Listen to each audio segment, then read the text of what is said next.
નમસ્કાર મિત્રો, સ્વાગત છે તમારું the Sunday tech show episode 4માં.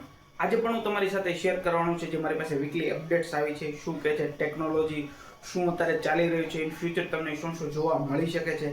તો તેની થોડીક વાત છે, આજે હું તમારી સાથે શેર કરવાનો છું.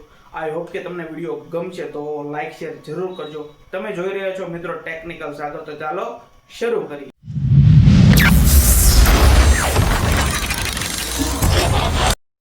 તો મિત્રો સૌપ્રથમ અપડેટ આવે છે આપણને એપલ તરફથી. તો લીકને આધારે એપલ, મેં તમને પહેલાં કીધું હતું કે બીજા એપિસોડમાં લગભગ તમને કીધું હતું કે એપલ તેના એઆઈ ગ્લાસીસ લોન્ચ કરવાની છે 2027ના સ્ટાર્ટિંગમાં જ લગભગ આપણને જોવા મળી શકે છે.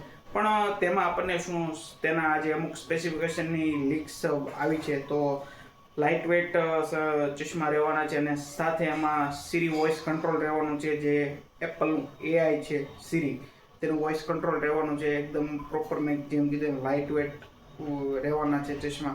અને સાથે ઇનબિલ્ડ તમને 2 કેમેરા જોવા મળી શકે છે અને સાથે ઇનબિલ્ડ સ્પીકર્સ અને માઇક્રોફોન જેવા તમને ફીચર્સ જોવા મળી શકે છે. સાથે નેક્સ્ટ લીક છે એપલની, તો કે એપલ તેના જે નેક્સ્ટ એરપોડ લોન્ચ કરવાનું છે ઇન ફ્યુચર, તો તેમાં આપણને કેમેરા જોવા મળી શકે છે. હવે મિત્રો, ઇયરબડ્સમાં પણ આપણને લગભગ કેમેરા જોવા મળી શકે છે. જો એપલ આ ટેકનોલોજી બહાર પાડશે તો નેક્સ્ટ બીજી કંપનીમાં પણ લગભગ આપણને જોવા મળી શકે. મિત્રો નેક્સ્ટ અપડેટ હવે આવે છે સોની તરફથી. તો સોનીએ એમ કહેવાય કે બેસ્ટ કમબેક કર્યું છે. સોનીએ તેનું એક નવું ફ્લેગશિપ સ્માર્ટફોન જાપાનમાં લોન્ચ કર્યો છે, જેનું નામ છે સોની એક્સપીરિયા 1V8. 6.5 ઇંચની 120 હર્ટ્ઝ રિફ્રેશ વાળી LTPO AMOLED આપણને એમાં જોવા મળે છે. સાથે તેમાં સ્નેપડ્રેગન 8 Elite Gen 5 પ્રોસેસરનો સપોર્ટ જોવા મળે છે. સાથે નેક્સ્ટ રિયરમાં 48 મેગાપિક્સલના 3 કેમેરા સેટઅપ. ફ્રન્ટમાં તમને વિડીયો કોલિંગ અને સેલ્ફી માટે 12 મેગાપિક્સલનો કેમેરો, સાથે 5000 mAhની બેટરી વિથ 30 વોલ્ટના ફાસ્ટ ચાર્જિંગ સાથે. નેક્સ્ટ તમને એક બેસ્ટ ઓપ્શન આમાં જોવા મળે છે હેડફોન ઓડિયો જેક, જે 3.5 mm આમાં તમને સપોર્ટ જોવા મળવાનો છે. અને નેક્સ્ટ તમને સ્ટોરેજ વધારવા માટે તમને આમાં માઇક્રો SD કાર્ડનો પણ ઓપ્શન જોવા મળવાનો છે. તો મિત્રો એમ કહે કે સોનીએ કમબેક તો એક એમ કહે કે સારું કર્યું છે, બટ હજી ઇન્ડિયામાં આ ફોનનું હજી ઓફિશિયલી કંઈ કન્ફર્મેશન નથી. પણ આ કમબેક કેવું રહેશે ઇન ફ્યુચર સોની માટે તે આપણે જોઈશું. નેક્સ્ટ અપડેટ હવે આવે છે આઈક્યુ તરફથી. તો આઈક્યુ તેનો એક નવો સ્માર્ટફોન લોન્ચ કરવાનો છે ચાઇનામાં 20 તારીખે. તો તેનું નામ છે iQOO 15T. તો મિત્રો આ ફોનનું નામ સાંભળતા તમને એવું લાગશે કે આ OnePlus 15T, બટ ના, આ iQOO નો 15T છે. તો મિત્રો આમાં આપણને 6.8 ઇંચની LTPO OLED display with 144 hertz refresh rate, MediaTek Dimensity 9500 એક મોસ્ટર એડિશન, એટલે કે ફોન એકદમ હાઈ પરફોર્મન્સ વાળો ફોન રહેવાનો છે. સાથે તમને કેમેરામાં 200 મેગાપિક્સલનો મેઇન કેમેરા વિથ OIS અને 50 મેગાપિક્સલનો એક અલ્ટ્રા વાઇડ એંગલ કેમેરા જે તમને રિયરમાં જોવા મળી શકે. ફ્રન્ટમાં તમને વિડીયો કોલિંગ અને સેલ્ફી માટે એક સારો 60 મેગાપિક્સલનો કેમેરો જોવા મળી શકે છે. સાથે મિત્રો 8000 mAhની એક મોટી બેટરી જે 100 વોલ્ટના ફાસ્ટ ચાર્જિંગ સાથે તમને જોવા મળી શકે છે. સાથે તમને IP68 અને 69 વોટર રેઝિસ્ટન્ટના રેટિંગ પણ જોવા મળવાનું છે. તો મિત્રો સિરીઝ, જેમ મોડલનું નામ મેં જે તમને કીધું કે iQOO 15T, તો હવે મને એવું લાગે છે કે સ્માર્ટફોન કંપની જેટલી બી છે તો એકબીજાના નામ ઉપરથી જ એમ લાગે છે કે આવનારા મોડલના નામ રાખશે. iQOO જો OnePlusનું 15T, તો iQOO 15T છે. પછી ઘણી બધી સિરીઝ છે, જેમ એપલની લાઇનઅપ કેમ આપણે જોઈએ છે આઈફોન 17, 17 Pro Max, તો બીજી બધી અધર કંપનીમાં પણ તમને આ લાઇનઅપ જોવા મળી શકે છે. Pro Max, અલ્ટ્રા, બધી ઘણી. તો ઇન ફ્યુચર મને એવું લાગે છે કે ઘણી બધી કંપની એકબીજાના નામ પરથી, મને એવું લાગે છે. બટ આ હોવું ન જોઈએ. બટ જોઈએ કે આ કેવું રહેશે ઇન ફ્યુચર, આ બધા એકબીજાના નામ જે રીતે મોડેલમાં લગાડે છે. તો હવે મિત્રો નેક્સ્ટ અપડેટ આવે છે સેમસંગ તરફથી એઝ પર લીક. તો સેમસંગની નેક્સ્ટ ફ્લેગશિપ સિરીઝ લોન્ચ થવાની છે, એટલે કે સેમસંગ Z Fold 8. તો મિત્રો આમાં આપણને બે મોડલ તો જોવા મળતા હતા, Z Fold અને Z Flip. બટ હવે આ વખતે આપણને એક વાઇલ્ડ ફોલ્ડ પણ જોવા મળી શકે છે સેમસંગ તરફથી. તો એના સ્પેસિફિકેશનની હાઇલાઇટ હું તમને કરાવી દઉં, જે મારી પાસે લીક્સ આવ્યા છે.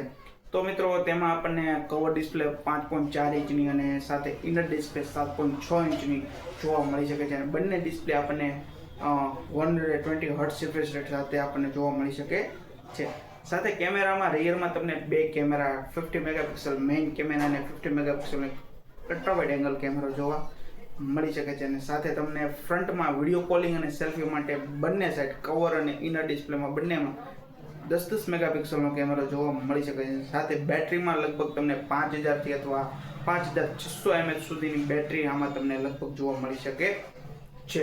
તો મિત્રો હવે સેમસંગ વાઇલ્ડ ફોન લોન્ચ કરી શકે છે ઇન ફ્યુચર અને સાથે હુવાએ પણ તેનો સ્માર્ટફોન લોન્ચ કરી દીધો છે જે વાઇડ ફોન છે ચાઇનામાં. હવે એપલ પણ તેનો ફોલ્ડ ફોન લાવવાનો છે. તો મિત્રો ત્રણેયની કમ્પેરિઝન કેવી થશે તો મિત્રો જ્યારે લોન્ચ થાય તેનો પણ હું એક વિડીયો તમને આખો બનાવીને આખો ત્રણેયને કમ્પેરિઝન કરીને એક આખો વિડીયો અપલોડ કરી દઈશ. તો મિત્રો નેક્સ્ટ અપડેટ હવે આવે છે લિનોવો તરફથી. તો લિનોવો તેનો ચાઇનામાં એક નવો સ્માર્ટફોન લોન્ચ કર્યો છે અને આ ફોન એક પ્રોપર ગેમિંગ ફોન રહેવાનો છે. આ ફોનનું નામ છે લિનોવો લીગન Y70. તો મિત્રો આમાં આપણને એક વીસી કુલિંગ સિસ્ટમ આપણને જોવા મળે છે એટલે ફોન ગેમિંગ જ્યારે તમે ગેમ રમતા હો છો ત્યારે ફોન બહુ હીટ ન થાય તો તેના માટે એક આ કુલિંગ સિસ્ટમ આપણને આમાં જોવા મળવાની છે. નેક્સ્ટ ડિસ્પ્લેમાં અહીં તમને 6.8 ઇંચની 2K રિઝોલ્યુશન વાળી 144 હર્ટ્ઝ રિફ્રેશ સાથે Q10 ડિસ્પ્લે અહીં તમને જોવા મળવાની છે. સાથે અહીં તમને સ્નેપડ્રેગન 8 Gen 5 નો ચિપસેટનો સપોર્ટ મળવાનો છે એટલે ફોનમાં કે ગેમિંગ ફોન છે એટલે કે ડિલે થવાની એટલે કે હેંગ થવાનો પ્રોબ્લેમ નહીં રહે. સાથે તમને અહીં 8000 mAhની બેટરી સાથે IP68 69 અને જેવા રેટિંગ તમને મળવાના છે અને સાથે તમને રિયરમાં બે કેમેરા સેટઅપ જોવા મળવાનો છે જે 50 મેગાપિક્સલનો એક સોની સેન્સર સાથે કેમેરો અને 8 મેગાપિક્સલ અલ્ટ્રા વાઇડ એંગલ કેમેરો જોવા મળવાનો છે. સાથે ફ્રન્ટમાં વિડીયો કોલિંગ સેલ્ફી માટે 32 મેગાપિક્સલનો એક કેમેરો તમને જોવા મળવાનો છે. તો મિત્રો ઓફિશિયલી હજી કન્ફર્મેશન નથી કે ઇન્ડિયામાં ઇન લોન્ચ થાય બટ આ ચાઇનામાં આ મંથમાં જ આ ફોન લોન્ચ થવાનો છે અને આ પ્રોપર મેં કીધું એમ કે ગેમિંગ ફોન રહેવાનો છે. મિત્રો નેક્સ્ટ અપડેટ હવે આવે છે ચિપસેટની. તો મિત્રો ફ્યુચરમાં તમને ઘણા બધા એમ કહેવાય કે ચિપસેટ એડવાન્સ જોવા મળો છે. તો સૌપ્રથમ આપણે વાત કરીએ ક્વાલકોમની. તો ક્વાલકોમ તરફથી આપણને Snapdragon 8 Elite Gen 6 Pro 2nm chipset જોવા મળવાનું છે. પછી નેક્સ્ટ જોઈએ તો Qualcomm Snapdragon 8 Elite Gen 6 2nm chipset જોવા મળવાનું છે. સાથે સ્નેપડ્રેગન 8 Elite Gen 5 Pro તો 3nm ચિપસેટ જોવા મળવાનું છે. નેક્સ્ટ તો કે સ્નેપડ્રેગન 8 Gen 6 3nm ચિપસેટ આપણને જોવા મળવાનું છે. મિત્રો મીડિયાટેક તરફથી આપણને પણ 4 ચિપસેટ ઇન ફ્યુચર સ્માર્ટફોનમાં જોવા મળવાના છે. સૌપ્રથમ વાત કરીએ તો MediaTek ડાયમેન્સિટી 9600 Pro 2nm chipset, MediaTek ડાયમેન્સિટી 9600 2nm chipset, MediaTek ડાયમેન્સિટી 9600S 3nm chipset અને સાથે MediaTek ડાયમેન્સિટી 8600 3nm chipset in future આપણને સ્માર્ટફોનમાં જોવા મળવાના છે. તો મિત્રો સેમસંગ અને એપલ તરફથી પણ આપણને બે ચિપસેટ જોવા મળવાના છે. સેમસંગ તરફથી આપણને સેમસંગ Exynos 2700 2nm ચિપસેટ અને એપલ તરફથી આપણને બે ચિપસેટ જોવા મળે છે. A20 Bionic 2nm ચિપસેટ અને સાથે A20 Pro 2nm chipset in future આપણને એપલના સ્માર્ટફોનમાં જોવા મળી શકે છે.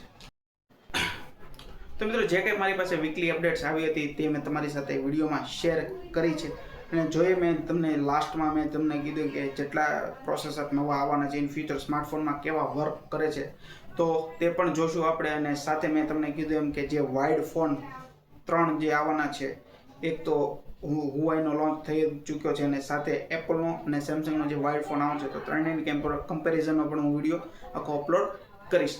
બટ તમને આ વિડીયો કેવો લાગ્યો તે મને કમેન્ટમાં જરૂર જણાવશો અને આવી જ ટેક અપડેટ જો તમારે જોતી હોય તો ટેકનિકલ સાગરને આજે જ તમે સબસ્ક્રાઇબ કરી લેજો. મળશું નેક્સ્ટ વિડીયોમાં નેક્સ્ટ એપિસોડ સાથે એક નવી અપડેટ સાથે. ત્યાં સુધી બધાને જય શ્રી કૃષ્ણ, મહાદેવ.